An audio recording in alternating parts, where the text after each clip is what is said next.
சேதுக்கரை ஜெயவீர அனுமன் ராமநாதபுரம் மாவட்டத்தில் உள்ள புண்ணிய பூமி சேதுக்கரை. ராமர் இலங்கை செல்ல பாலம் கட்டிய இடத்தில் உள்ள கரை என்பதால் சேதுக்கரை என்ற பெயர் வந்தது. திருப்புல்லானியில் எழுந்தருளியுள்ள ஆதி ஜெகநாத பெருமாளை ராமபிரானின் தந்தை தசரத மகாராஜா வழிபட்டதன் பேரில் ராமபிரான் பிறந்ததாக ஐதீகம். பின்னாட்களில் அதே திருப்புல்லானிக்கு வந்து அங்கிருக்கும் கடற்கரை பகுதியில் பாலம் அமைத்து ராமர் இலங்கைக்கு சென்றதாக புராணம் கூறுகிறது.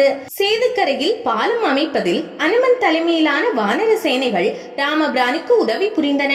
இதனாலேயே சேதுக்கரையில் அனுமன் கோவில் ஒன்று எழுப்பப்பட்டுள்ளது. இவ்வாலயத்தில் அருளும் அனுமனுக்கு ஸ்ரீ சேதுபந்தன ஜெயவீர ஆஞ்சநேய சுவாமி என்று பெயர். கடலை நோக்கி அமைந்துள்ள இந்த சிறிய கோவில் முன்மண்டபம், அத்த மண்டபம், கருவறை என்ற அமைப்போடு கட்டப்பட்டுள்ளது. கோவிலின் நுழைவாசலின் மீது ராமர், லட்சுமணர், சீதாதேவி ஆகியோரின் சுதை சிற்பம் அமைக்கப்பட்டுள்ளது. முன்மண்டபத்தினுள் நுழைந்து உள்ளே சென்றால் கருவறையில் அனுமன் ஸ்ரீ சேதுபந்தன ஜெயவீர ஆஞ்சநேயா என்ற திருநாமத்தோடு 5 அடி உயரத்தில் நின்ற திருக்கோலத்தில் அருள்பாலிக்கிறார். இவரது திருவுருவம் இலங்கையை நோக்கியவாறு எழுந்தருளி இருப்பது விசேஷமானது. ஆஞ்சநேயரின் 2 பாதங்களையும் தண்டைகள் அலங்கரிக்கின்றன.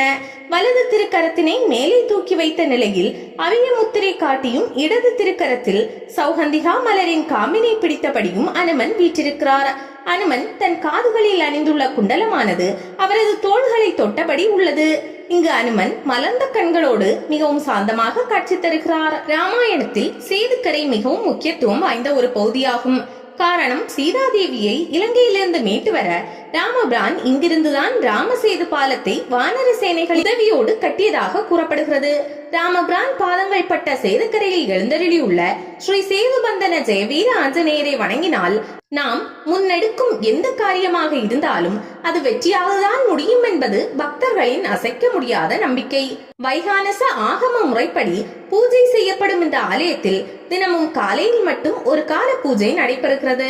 அதே நேரம் காலை முதல் மாலை வரை அனுமனை தரிசனம் செய்வதற்காக ஆலயம் திறந்து வைக்கப்பட்டிருக்கும்.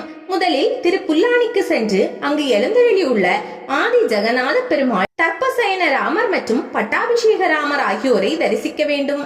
அதன் பிறகே சேதுக்கரைக்கு சென்று ஸ்ரீ சேதுபந்தன ஜெயவீர ஆஞ்சநேய சுவாமியை தரிசிக்க வேண்டும் என்பது நியமமாக உள்ளது.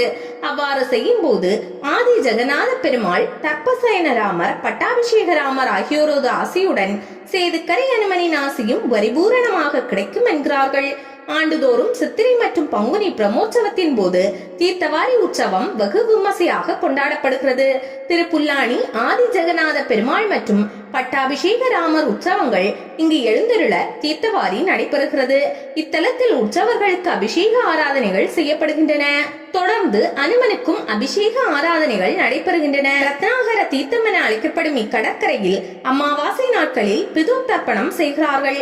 ராமேஸ்வரத்திற்கு செல்லும் போது தவறாமல் சேதுக்கரைக்கு சென்று இந்த ஸ்ரீ சேதுபந்தன ஜெயவீர ஆஞ்சநேயரை தரிசனம் செய்யுங்கள். ராமநாதபுரத்திலிருந்து 14 கிலோமீட்டர் தொலைவிலும் திருப்புல்லானியிலிருந்து சுமார் 4 கிலோமீட்டர் தொலைவிலும் சேதுக்கரை உள்ளது.